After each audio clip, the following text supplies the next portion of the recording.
Hello. For today's tutorial, we're going to go over the eTimeclock, specifically for those coming from version 8 to version 9. Version 8 eTimeclock looks similar to this. Version 9, it looks like this. So you're going to log in the same way. You may or may not need a PIN, and you'll notice it's a little bit fresher. The same options are here: start, end, lunch, leave, lunch, return. If you have breaks, they're here. If you have to switch departments, we're here. And specifically, I'm going to be going over timesheet entry and bulk entry rather than all of this. Um, your view timesheets is here, whereas it may have been down here before, but we could also get there from here as well. So view timesheet. Our pay periods are going to be a little bit differently. They're separated by year. So I can go back choosing the year and then the pay period if I need to look back.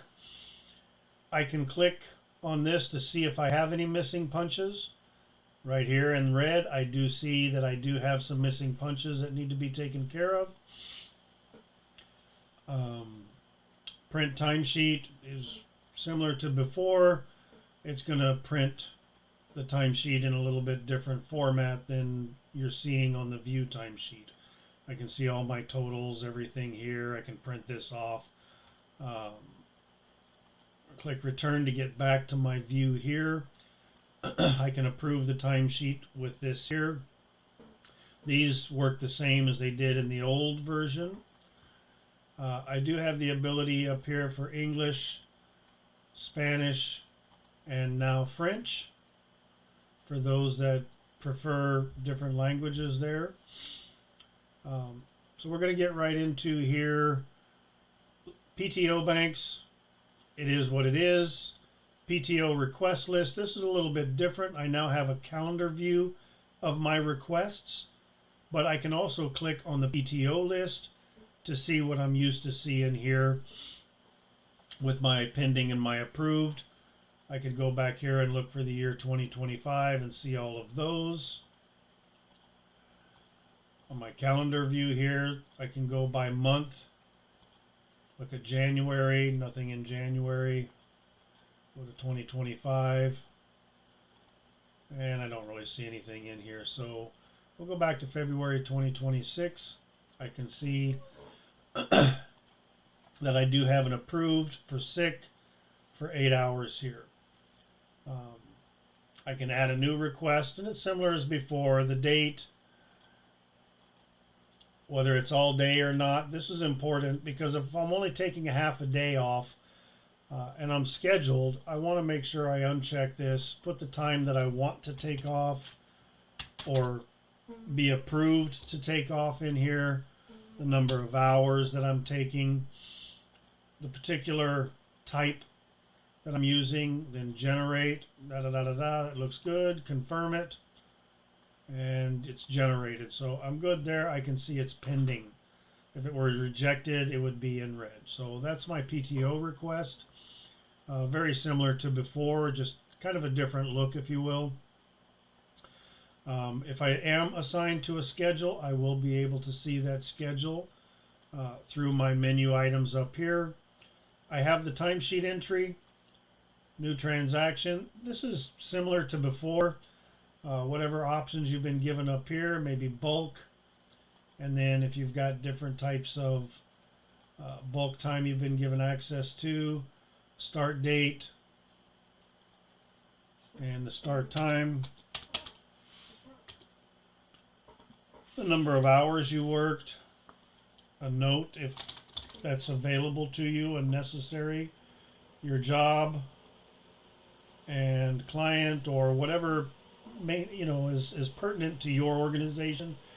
It could be department, it could be job, it could be position. It may only be one drop down, it may be multiple, it may be none. But we go ahead and click save down here, and that adds that transaction in just as we're used to with the other system here. And I could come back here and edit these for a time until that passed. We now have a bulk transaction. So if I click on this, I now see the entire week, and I've already added an entry here for this for the 28th. Let's go look at the current week. I've got these in right now, 7.5 hours here. If I need to add to these, like my training, maybe I did some training, I just click on it, and maybe Tuesday I did 2 hours of training at 4 p.m. Or maybe it was 8 a.m. I do need to change that to p or a.m. Maybe I did 2 hours here, and if that looks good, maybe 2 hours down here, but I do need to have a time up here or it's going to give me an issue. So if that looks good, I can go ahead and click the check mark, and that saves that up here. If I have something different of the levels and the time and whatnot, I'm going to click the plus right here next to work time. I'm going to enter any specifics in that are required of me. I need to choose my pay type, and I already have start times over here, so that's fine. I can put in my hours.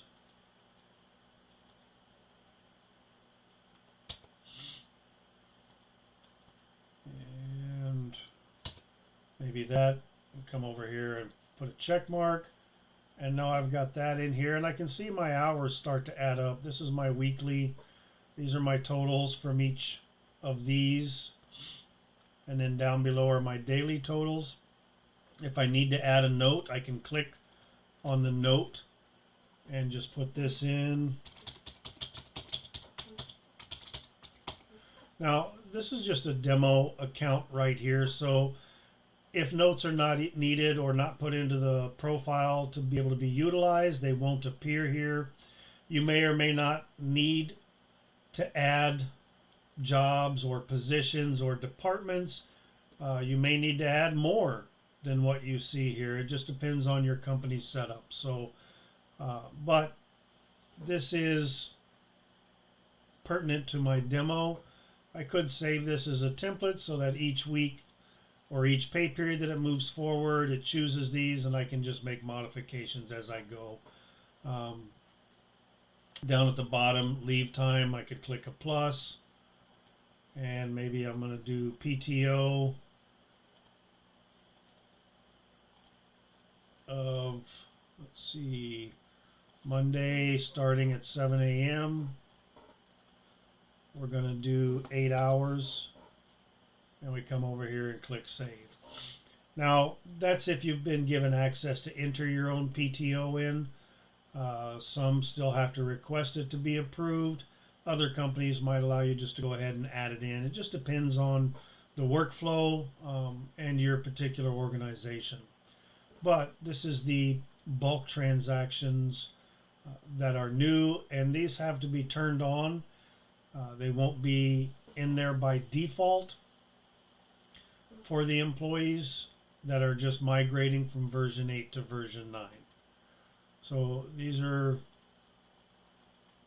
the new enhancements that are come up. Hopefully this helps, and go ahead and reach out if you need assistance with this. Thanks for watching.